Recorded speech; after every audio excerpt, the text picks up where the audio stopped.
بسم اللہ الرحمن الرحیم۔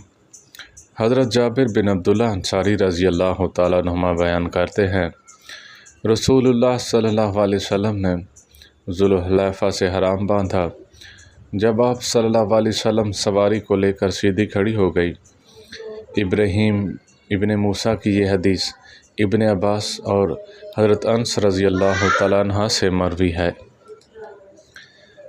حضرت معقل بن یسار رضی اللہ تعالیٰ عنہ نبی کریم صلی اللہ علیہ وسلم سے روایت کرتے ہیں، آپ صلی اللہ علیہ وسلم نے فرمایا، جو شخص صبح کے وقت 3 مرتبہ اعوذ باللہ السمیع العلیم من الشیطان الرجیم بسم اللہ الرحمن الرحیم اور سورہ حشر کی آخری 3 آیات پڑھتا ہے تو اللہ تعالیٰ اس کے لیے 70,000 فرشتے مقرر فرما دیتا ہے، جو شام تک اس کے لیے دعائے رحمت کرتے رہتے ہیں۔